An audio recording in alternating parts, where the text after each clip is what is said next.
Hello engineers. स्वागत है आज के इस नए एक्सप्लेनेटर में, जहां हम उस फाउंडेशनल मशीन का डीप डाइव करने वाले हैं जिसके आगे वर्कशॉप की हर एक मशीन अपना सर झुकाती है। जी हाँ, बात हो रही है लैथ मशीन की। इस विश्लेषण के जरिए सोर्स मटेरियल की मदद से इस मशीन के हर एक एस्पेक्ट को बहुत ही इंटरेस्टिंग और स्ट्रक्चर तरीके से समझा जाएगा। तो चलिए सीधे शुरू करते हैं। आज के इस सफर में हम इन की एरियाज को टच करेंगे। पहले देखेंगे लेथ को मदर ऑफ मशीन्स क्यों कहा जाता है, फिर आएगी इसकी एनाटॉमी, जॉब को ग्रिप करने के अलग अलग तरीके, कुछ ज़रूरी वर्कशॉप ऑपरेशंस, थोड़ा सा कटिंग मैथ और आखिर में life saving safety rules. Section 1, the mother of machines. इसे mother of all machine tools ऐसे ही नहीं कहा जाता। इसके पीछे एक बहुत बड़ा रीजन है। लेथ अकेली एक ऐसी मशीन है जो दुनिया की किसी भी दूसरी मशीन के पार्ट्स मैन्युफैक्चर कर सकती है।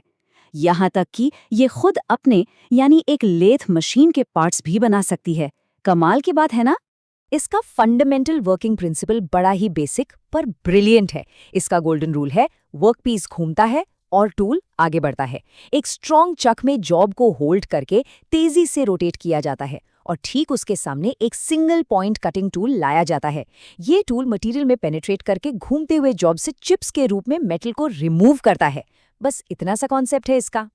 वर्कशॉप के दुनिया के इस सफर में साल 1797 का बहुत बड़ा इंपॉर्टेंस है। इसी साल में हेनरी मॉड्सले ने पहली स्क्रू कटिंग लेथ का आविष्कार किया था।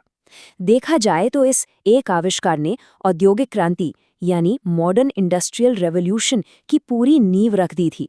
इससे साफ समझ आता है कि ये मशीन हिस्ट्री में कितना गहरा प्रभाव रखती है। Section 2, anatomy of the lathe. किसी भी टेक्निकल एग्जाम या वर्कशॉप फ्लोर के लिए इस मशीन के स्ट्रक्चर को समझना बहुत क्रूशियल है।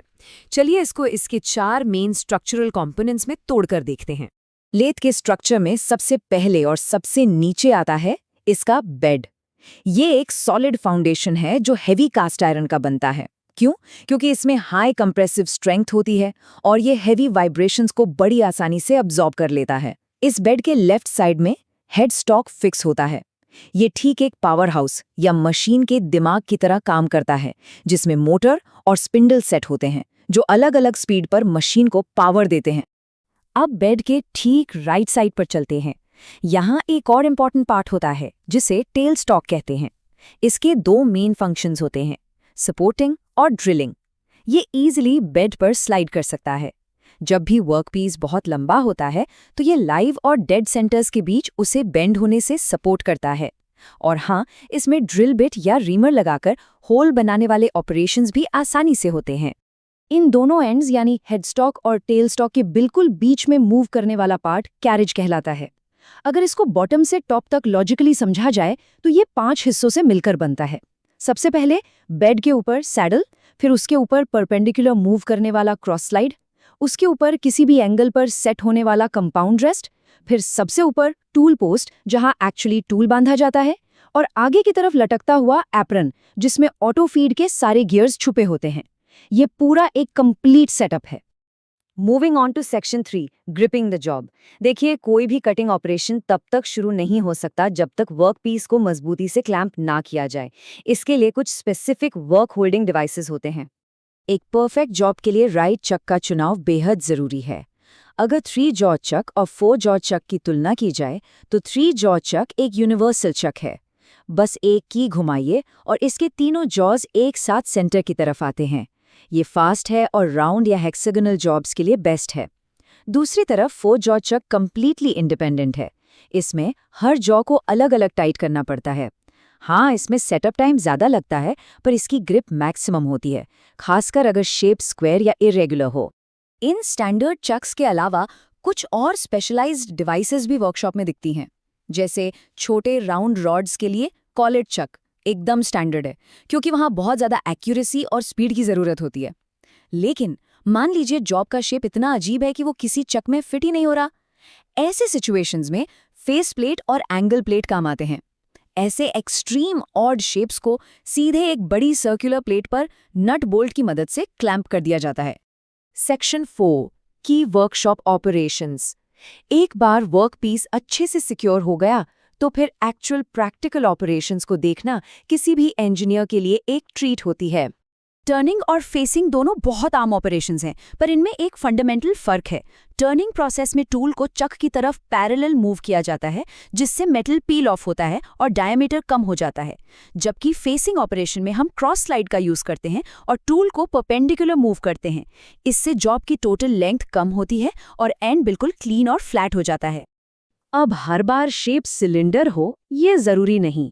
अगर एक कोनिकल शेप या टेपर बनाना हो तो इंजीनियर्स 3 डिस्टिंक्ट मेथड्स का यूज करते हैं: form tool method, compound rest swivel method और tail stock set over method.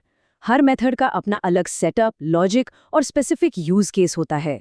Lathe पर ऑपरेशंस की लिस्ट बहुत लंबी है, लेकिन सबसे स्किल्ड ऑपरेशन की बात की जाए तो वो थ्रेडिंग है।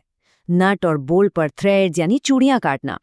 इस कॉम्प्लेक्स टास्क को प्रैक्टिकली परफेक्ट बनाने के लिए लीड स्क्रू और हाफ नट मैकेनिज्म की सिंक्रोनाइजेशन का फायदा उठाया जाता है। यहाँ पर एक टेक्निकल डिटेल को समझना जरूरी है। बात हो रही है कर्नलिंग की। लोग अक्सर इसमें कंफ्यूज हो जाते हैं और इसे कटिंग प्रोसेस समझ लेते हैं, जो कि बिल्कुल गलत है। कर्नलिंग एक्चुअली एक फॉर्मिंग प्रोसेस है। इसमें किसी भी मटेरियल को रिमूव नहीं किया जाता, बल्कि टूल के हेवी दबाव या प्रेशर के थ्रू हैंडल पर डायमंड शेप का पैटर्न बस प्रेस किया जाता है ताकि अच्छी ग्रिप बन सके। एक और जनरल कंफ्यूजन क्लियर करते हैं: ड्रिलिंग और बोरिंग के बीच का अंतर। टेल स्टॉक में ड्रिल बिट लगाकर जॉब के अंदर एक बिल्कुल नया फ्रेश होल बनाना ड्रिलिंग कहलाता है, और उसी सेम एग्जिस्टिंग होल को अंदर से टूल की मदद से और बड़ा यानी एनलार्ज करने के प्रोसेस को बोरिंग कहा जाता है। तो हाँ, दोनों बिल्कुल अलग प्रोसेसेस हैं। आगे बढ़ते हैं सेक्शन 5 की तरफ: कटिंग, मैथ एंड पैरामीटर्स। एक अच्छा टेक्निकल माइंड वही है जो सिर्फ मशीन चलाना ही नहीं, बल्कि उस कटिंग प्रोसेस के पीछे की एग्जैक्ट कैलकुलेशंस को भी समझे। मशीनिंग मास्टरी के इन 3 पैरामीटर्स को ध्यान से समझना चाहिए। पहला पैरामीटर है कटिंग स्पीड, जिसे मीटर्स पर मिनट में नापते हैं। इसका एक वाइटल फॉर्मूला है जो वर्कशॉप में सबको याद होना चाहिए: V = π/d/n / 1000। दूसरा पैरामीटर है फीड, जिसका मतलब है कि एक रोटेशन होने पर टूल ने कितना आगे ट्रैवल किया। और तीसरा है डेप्थ ऑफ कट, यानी टूल को जॉब के अंदर कितना डीपली सेट किया गया है। ज्यादा डेप्थ ऑफ कट देंगे तो मेटल डेफिनेटली जल्दी निकल जाएगा, लेकिन इससे सरफेस फिनिश बिल्कुल खराब हो जाएगी। इन तीनों पैरामीटर्स को परफेक्टली बैलेंस करना ही मशीनिंग की असली कला है। और अब आते हैं हमारे आखिरी और सबसे क्रिटिकल हिस्से पर, section 6, golden rules of safety. कोई भी इंजीनियरिंग प्रोसेस तब तक अधूरा और खतरनाक है जब तक वर्कशॉप सेफ्टी रूल्स को स्ट्रिक्टली फॉलो न किया जाए। वर्कशॉप की दुनिया का सबसे बेसिक नियम ये है कि लूज कपड़े, टाई या रिस्ट वॉच पहनकर मशीन के पास कभी नहीं जाना चाहिए। इसके साथ ही सेफ्टी गॉगल्स पहनना 100% मैंडेटरी है। सोच कर देखिए, घूमते हुए मेटल से उड़ने वाले गर्म चिप्स आंखों में लग गए तो परमानेंट डैमेज हो सकता है। सेफ्टी फर्स्ट हमेशा। इन सब हैजर्ड्स के बीच सबसे खतरनाक, लिटरली सबसे डेडली हैजर्ड होता है चक की का अंदर छूट जाना। एक रूल तो दिमाग में बैठाना ही पड़ेगा: चक की को चक के अंदर लगा हुआ किसी भी हालत में नहीं छोड़ना है। अगर चक की लगी रह गई और गलती से भी किसी ने मशीन स्टार्ट कर दी तो चक की इतनी स्पीड से निकलेगी कि वो एक गोली यानी बुलेट की तरह पूरे रूम में उड़कर सीरियस इंजरी का कारण बन सकती है। ये एब्सोल्युटली क्रूशियल है। इस मास्टर क्लास एक्सप्लेनर के आखिर में इस प्रोवोकेटिव सवाल पर हम सबको विचार करना चाहिए: क्या मॉडर्न दुनिया में ऐसी एक भी मशीन है जो लेथ के बिना एग्जिस्ट कर सकती थी? हिस्ट्री की औद्योगिक क्रांति से लेकर आज के मॉडर्न टूल्स तक की जर्नी को देखें तो लेथ ने अकेले दम पर इस इंडस्ट्रियल दुनिया का पूरा स्ट्रक्चर खड़ा किया है। उम्मीद है इस चर्चा से लेथ मशीन के फाउंडेशनल कॉन्सेप्ट्स बिल्कुल क्लियर हो गए होंगे। आगे भी ऐसे ही डीपली टेक्निकल और फैसिनेटिंग कॉन्सेप्ट्स के विश्लेषण जारी रहेंगे। तब तक के लिए कीप एक्सप्लोरिंग।